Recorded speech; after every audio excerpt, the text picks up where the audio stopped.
Hey everybody, Cole here with Classic Mini DIY, and on today's episode, I'm going to be tackling a subject that I have been dreading talking about on the channel, and that is why I'm selling my Supercharger. So, stay tuned for that.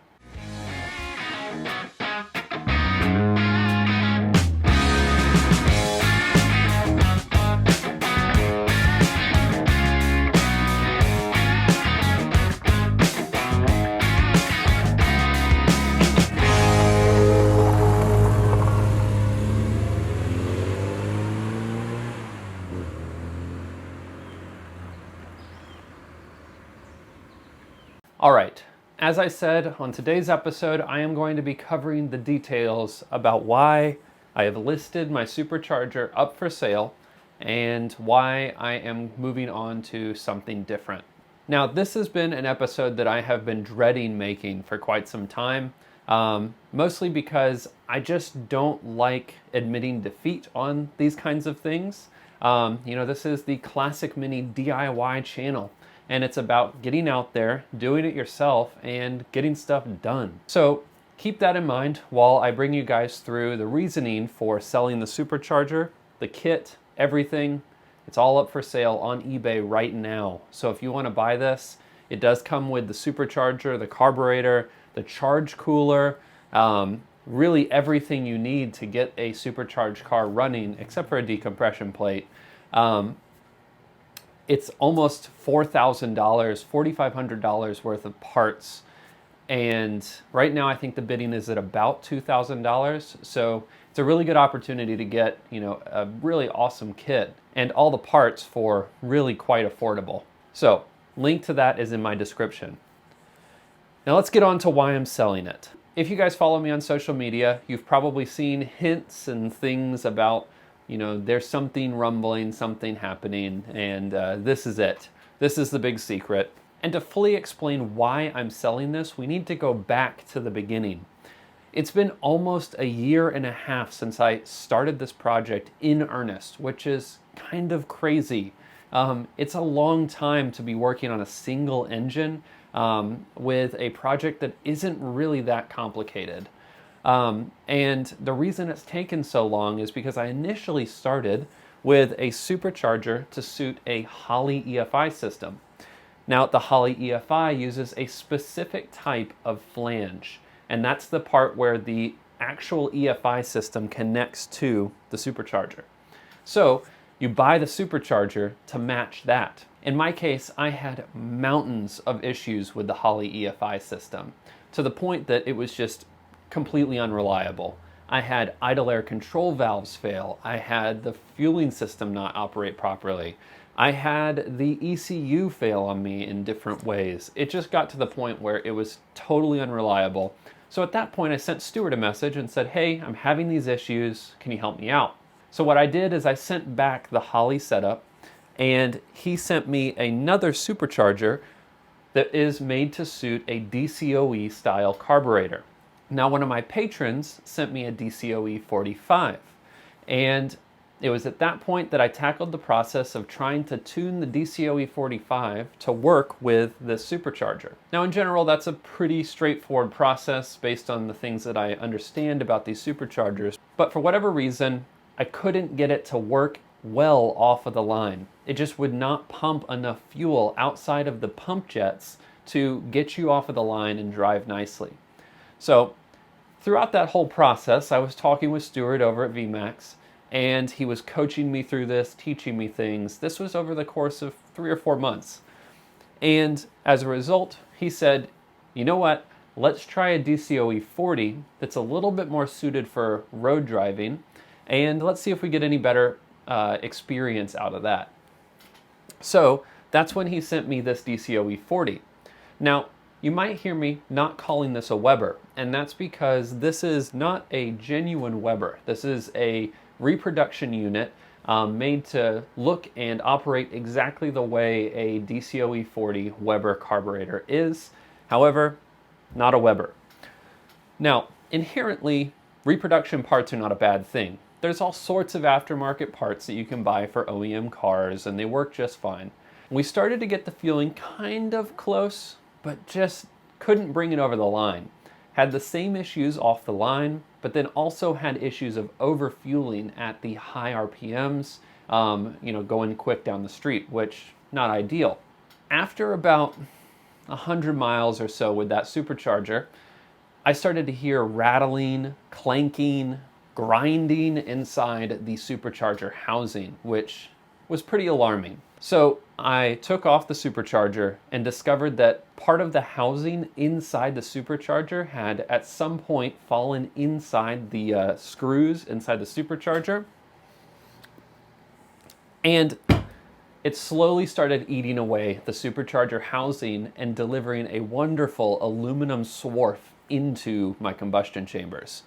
Now at that point I thought I had caught it pretty early and was pretty pleased that it hadn't been on there very long.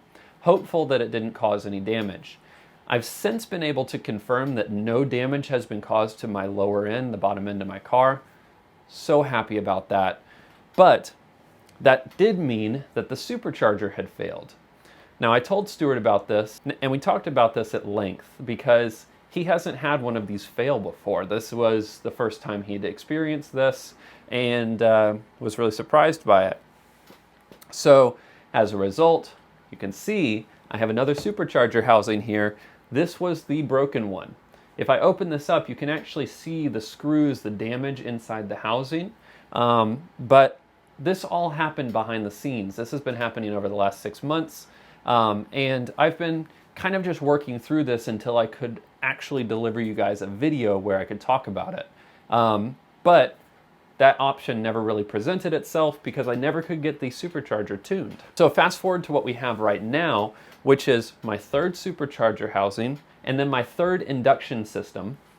This is a brand spanking new Eaton supercharger that has been modified for the Weber setup. It has a clutched system here, so it's got this kind of like, it puts less strain on your crankshaft and the things down below while it does its spool up, which is pretty cool. And it really only has about 50 miles on it. I mean, this thing hasn't been driven a lot. Actually, it's probably closer to 100 miles. But put the Weber back on this one, hoping that maybe the fueling issues I was having was somehow related to the housing and the way that I had the failure in the other one. But unfortunately, I still could not get this tuned. It was still, no matter how much time I spent at this, and I'm talking hours, days, weeks, I spent tons of time on this, trying to make this work. And so from that point, I decided, you know what?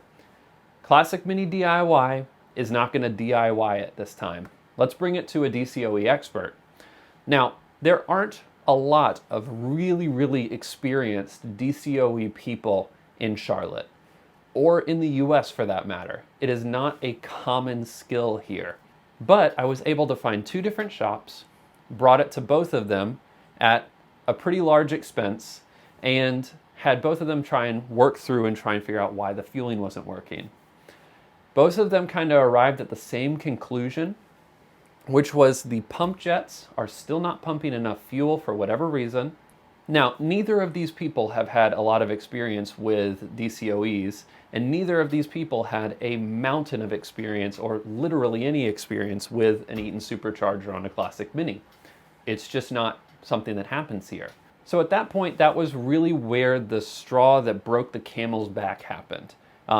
Basically meaning that I had reached my level of patience and the point at which I just am not invested in this project anymore. 1.5 years, 3 superchargers, and a great deal of money spent on this, and I'm still not much closer to getting my car running. So that is why I'm selling the supercharged setup. And I genuinely think that this is an issue related to me, not specifically to the kits as a whole.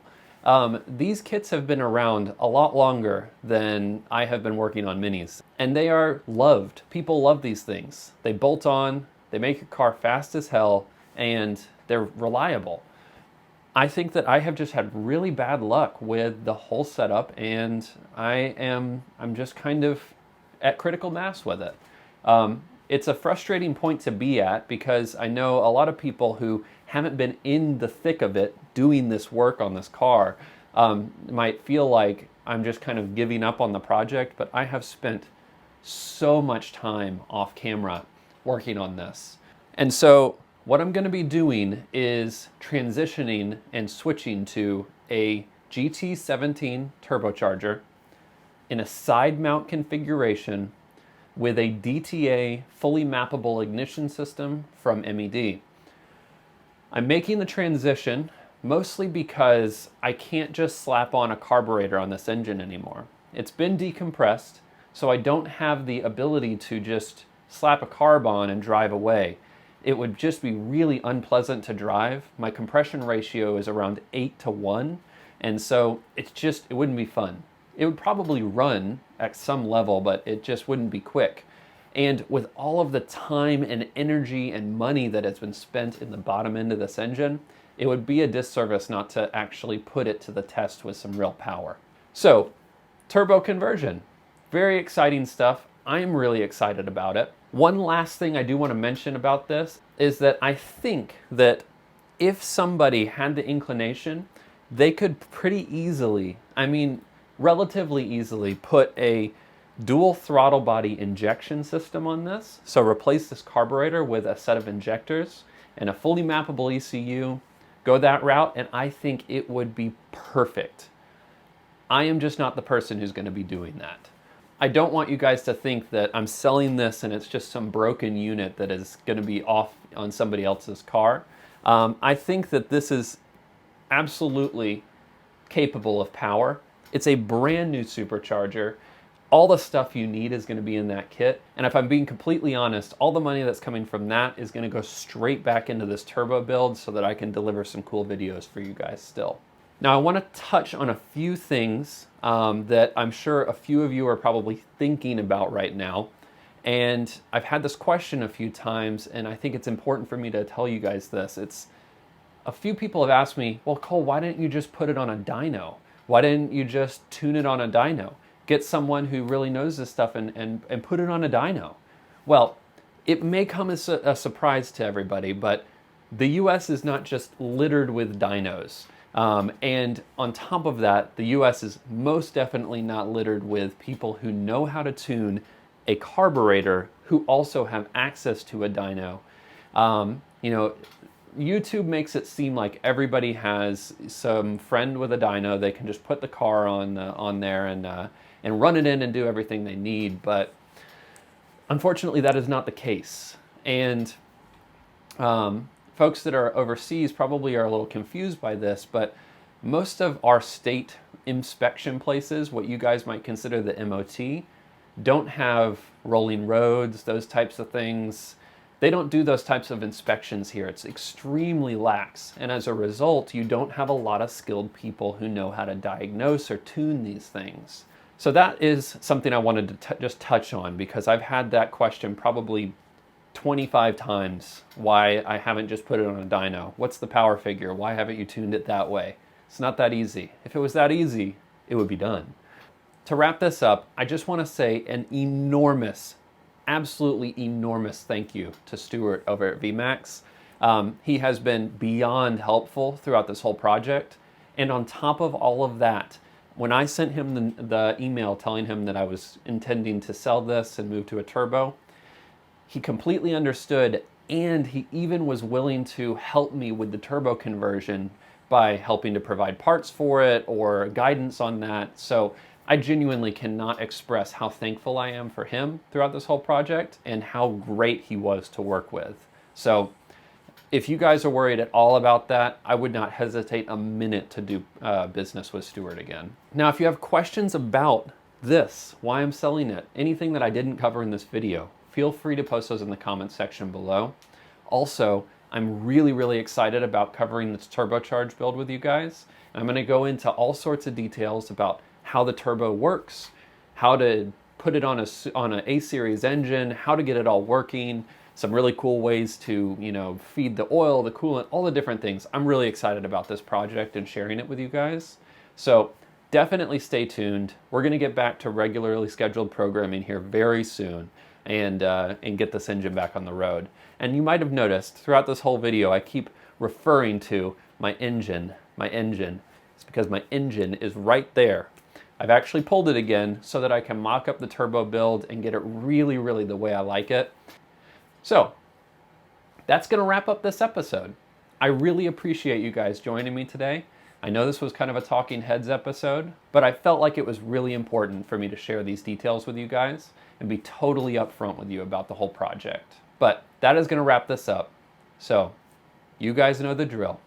Until I see you guys on the next one, enjoy those minis and motor on.